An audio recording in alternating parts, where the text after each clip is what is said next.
What do you think was the most popular topic on the Democrat debate stage for the last 2 days for all the candidates? Here, let me give you a hint. Donald Trump. Donald Trump. Donald Trump. Trump is a pathological liar. Donald Trump. Donald Trump. Donald Trump. That's how we're going to beat Donald Trump. Donald Trump. Donald Trump. Donald Trump disgraces the office of president. Donald Trump. Donald Trump. We've got to get rid of Donald Trump. Donald Trump. Donald Trump. Donald Trump is the symptom of a disease. Donald Trump. Donald Trump. Let's get real.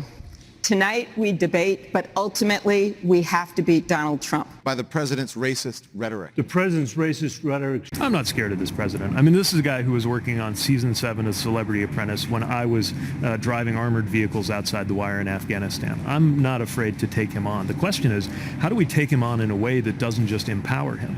You know, the gift of this president is to take any energy that goes his way, even if it's in the form of criticism, and turn it into a kind of food that he just grows off of and gets bigger.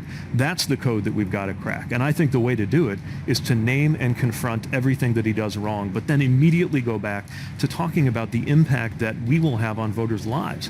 If we're talking about him, that means we're not talking about you.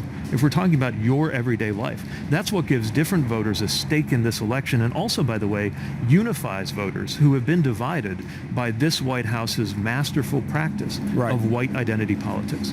It should be understood by now, given the bulk of my work here on this channel, that every time I enter into the political arena and say something about politics, it's under the umbrella of it's all a dog and pony show.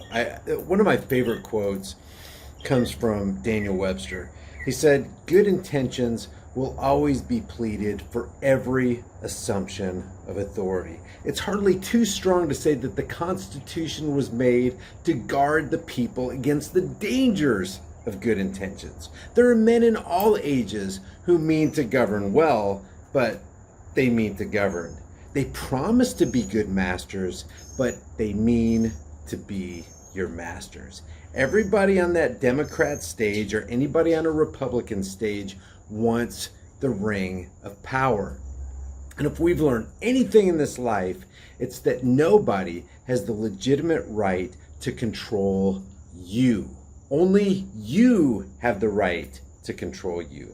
Nobody has a higher claim over your life and property than you. So when you see something trending on Twitter like today, Kamala Harris destroyed, she got destroyed by Tulsi Gabbard. And she truly did get destroyed. Tulsi Gabbard had some great points of truth, pinpoint, laser accurate truth.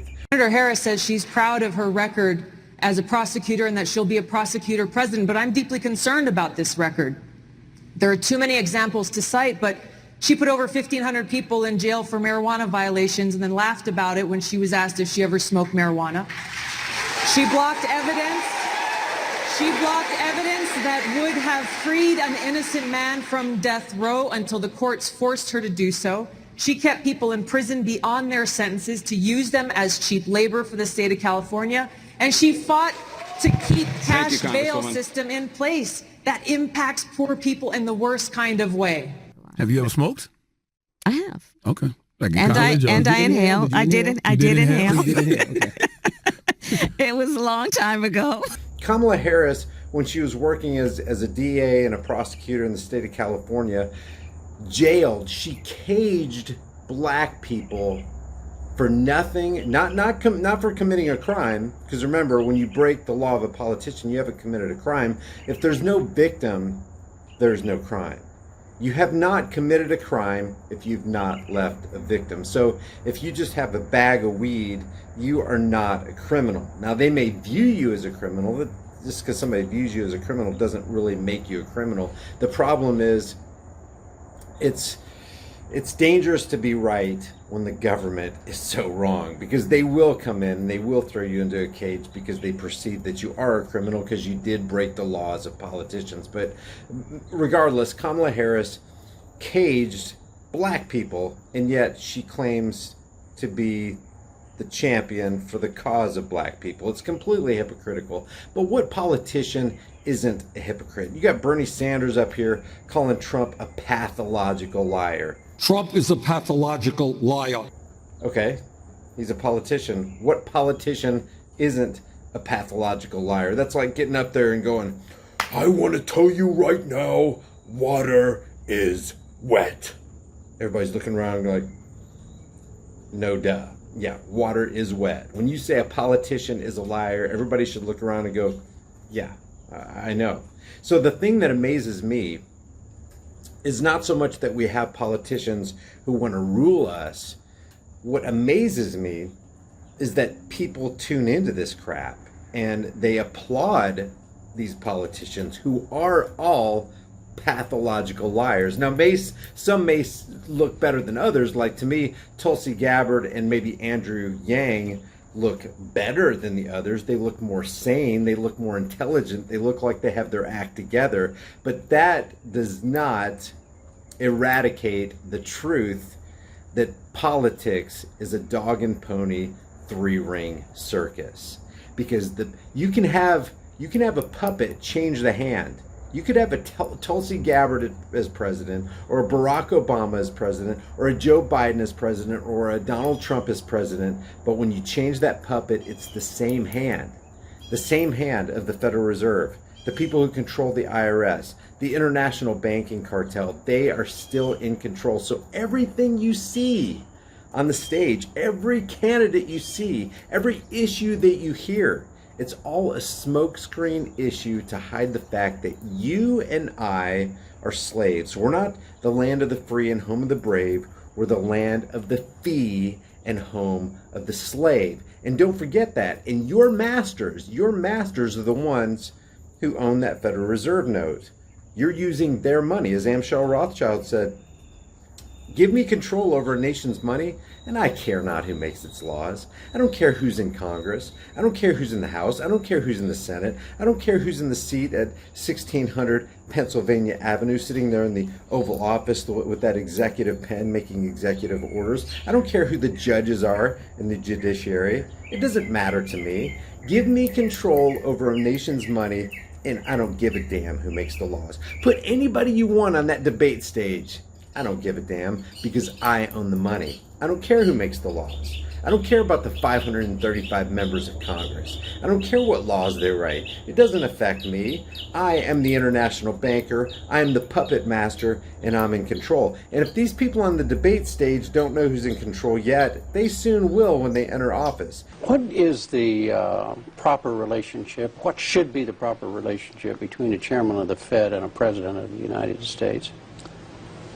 Well, first of all, the Federal Reserve is an independent agency, and that means basically that there is no other agency of government which can overrule actions that we take. So long as that is in place and there is no evidence that the administration or the Congress or anybody else is requesting that we do things other than what we think is the appropriate thing, then what the relationships are don't frankly matter. Mr. Chairman, if you got a call from the president today or tomorrow, and he said, I'm firing you, pack up, it's time to go, what would you do? Well, of course I would not do that. I can't hear you.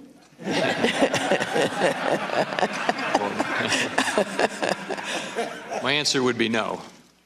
And you would not pack up and you would not leave?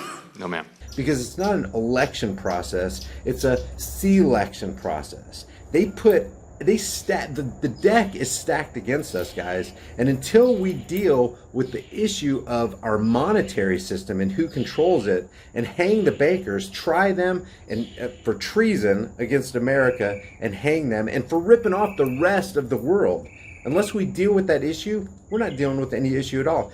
Talk about healthcare all you want to. Doesn't matter. Talk about racism all you want to. The bankers don't care. They don't care. They want to use corporate controlled media, and they want to use politics to accomplish these objectives. They want to distract, deceive, and divide you while they're profiting from you. Because every time you use that banknote, every time you use the Federal Reserve banking note, you're using a note of debt and increasing their power. So when I talk about politics, it's always under the umbrella of these these nitwits, the nitwits on the Democratic side or the Republican side, Republicans and Democrats, it doesn't matter. Left or right, it's the same bird of prey. And it's out there to attack us, to attack you, to attack our families, to whittle down our wealth. See, when you hold a banknote, when you hold a Federal Reserve banknote, that represents a container for your time and laboring energies. You earn that, but what you've actually earned, what they've given to you, is a note of debt. This is not, it's not worth anything. It's not worth the paper and cloth it's printed on. So when I talk about politics, it has to be understood under the umbrella of what is reality, because all this politics is a smokescreen. Politics is nothing more, nothing less than the clever art of using emotion, lies, euphemisms, and fear-mongering in order to dupe average people into accepting and even demanding the chains of their own enslavement. Don't forget that. That's exactly what politics is, and that's who politicians are.